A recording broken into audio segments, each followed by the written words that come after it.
കമണ്ടലു എന്നൊരു ഫ്രൂട്ടാണിത്. കമണ്ടലു മരം ഒരു തരം സപുഷ്പിയാണ്. അമേരിക്കയാണ് ഇതിൻ്റെ സ്വദേശം.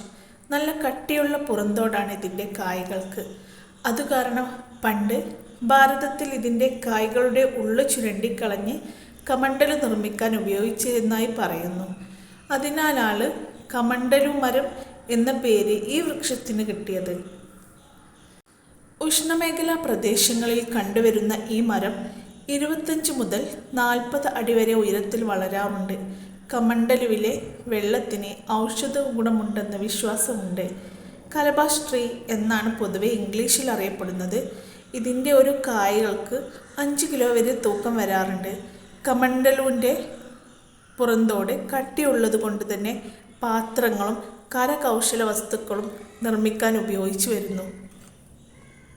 അധികം ഉയരം വെക്കാതെ വളരുന്ന ഈ കമണ്ടലു മരം 3 വർഷം ആകുമ്പോഴേക്കും കായ വന്നു തുടങ്ങും.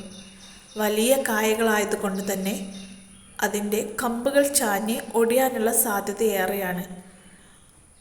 ഒരു കായ തന്നെ 5 കിലോയോളം തൂക്കം വരുന്നത് കൊണ്ട് തന്നെ അതിൻ്റെ കായകൾ വലിച്ചു കെട്ടി കൊമ്പുകൾ അങ്ങോട്ടും ഇങ്ങോട്ടും തമ്മിൽ ബന്ധിപ്പിക്കുന്നതിന് കാരണം ഇത് തന്നെയാണ്.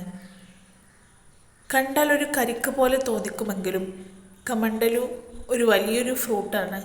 പക്ഷേ ഇതിൻ്റെ ജ്യൂസ് ഉപയോഗിക്കുന്നത് ഇതിൻ്റെ ഉള്ളിലുള്ള കാമ്പ് ചുരണ്ടിയെടുത്ത് തിളപ്പിച്ച് അരിച്ചെടുത്താണ് ഉപയോഗിക്കാറ്. വൈന്, അരിഷ്ടം പോലുള്ള ഭക്ഷ്യവസ്തുക്കളും ഇതുകൊണ്ട് ഉണ്ടാക്കാറുണ്ട് പലരും. സന്യാസിമാരുടെ മഠങ്ങളിൽ പാത്രമായിട്ട് ഉപയോഗിച്ചു പോരുന്നത് ഈ കമണ്ടലുവിൻ്റെ തോടാണ്. അതുകൊണ്ട് തന്നെ ഇതിൻ്റെ പുറന്തോടിന് വലിയ വില തന്നെയുണ്ട്. ഒരു പുറന്തോടിന് ഏകദേശം 500 രൂപ വിലയുണ്ടെന്നാണ് പറയപ്പെടുന്നത്.